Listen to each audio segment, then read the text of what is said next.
Well, yeah, we got to get everyone to quit smoking. It's true. 1, 2, 3. On 9/11, I am going to quit smoking. On 9/11, I am going to quit smoking. On 9/11, I am going to quit smoking. So don't stop. This is your mantra. This is your thing. You're going to say it over and over all day, every day. It says for your life depended on it. And repeat after me right now. No hurries, no worries. No hurries, no worries. No appointments, no disappointments. No appointments, no disappointments. This is the moment in time you've been waiting for your whole life. If you're a smoker, I've had people been smoking 60 years and they said, damn it if it didn't work. You know, and he came back the next year. They even tried to smoke and it made them throw up. Wow. Turned green for an hour and a half. Right on. People have been smoking for a long time. Okay, one more time on 3. Quit smoking. 1, 2, 3. Quit smoking! We have 3 things: gross body, subtle body, and self. Let's say that together. Gross body, subtle body, and self.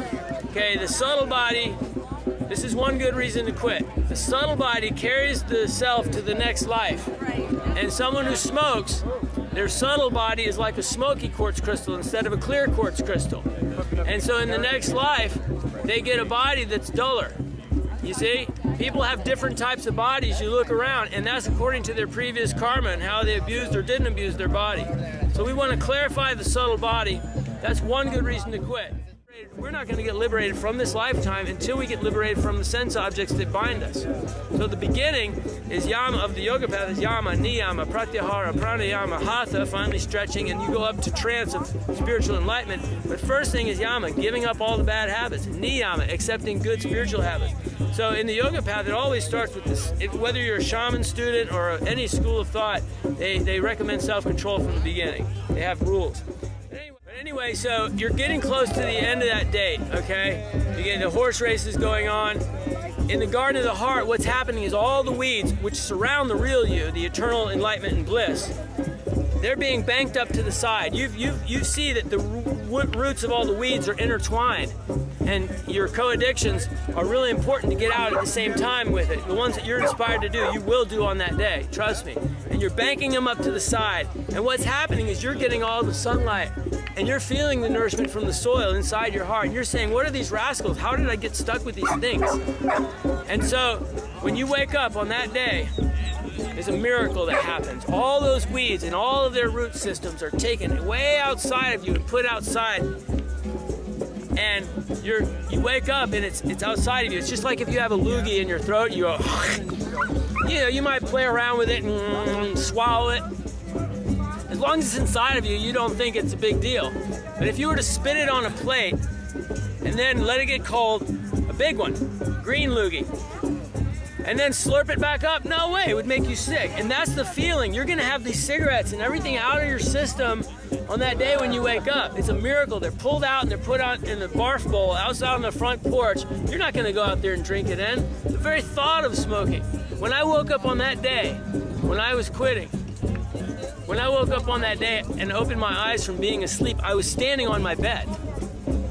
I wanted to quit tobacco so bad, and I was playing punk rock music, and we had a punk house, and I had a cot that I would fold up in the band room because I was the young guy that didn't have a place to live, but I played killer drums, so they would let me do that. And I stumbled out of bed looking for my Copenhagen or pipe or whatever I could smoke, chew tobacco. I was like, oh, I wish I could quit. I was so groggy and half asleep and half awake, and I stumbled through the kitchen, you know, and I was thinking about a joint and a beer, combining the two, the three, you know, okay. And my hand hit the calendar that was on the side of the fridge, and it grabbed it and opened it up 2 months away, and I looked up, and this date jumped out at me so big it looked like the whole calendar. And I said, what's this date?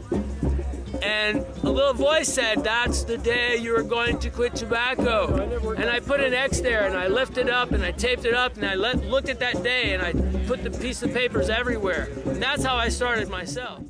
And self-control gets you on the path more. And what you do is after you've done quit, and it's all done, and you're out of that loop, you're gonna have weird dreams where you're smoking and you're barfing at the same dream. I had them for, 20 years afterwards. It's so subtle stuff. You got to get it out of your subtle body. On that day when you wake up, from that point on, you're going to be two things. You're going to be antiseptic and prophylactic. Let's say that together. Antiseptic and prophylactic. Wherever you go, you teach people this method to quit. You be a disciple, an apostle of this. The Great Spirit will bless you at the time of death. If you can help others get free from their senses and domination of the objects. And that's antiseptic. You purify wherever you go. And prophylactic means, hey, if, you know, I was playing in the bars and doing stuff, and my friends would walk up to me and say, hey, have a cigarette, have some beer, have some pot, whatever. And I had like a whole body condom on. I said, no, I don't need that. I don't want that. No, thank you. But hey, by the way, let me help you quit. You see? So let's go ahead. Before we end this, we're going to say on 9/11, I'm going to quit smoking. Let's say it 3 times together. 1, 2, 3. On 9/11, I am going to quit smoking. On 9/11, I am going to quit smoking.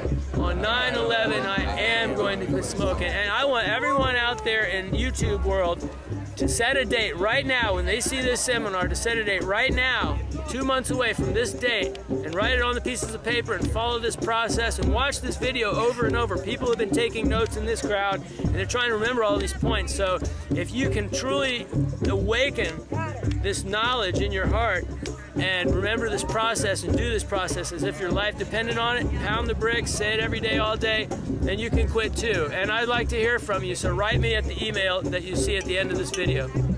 Om Shanti Shanti Shanti. Let's say peace 3 times. Peace, peace,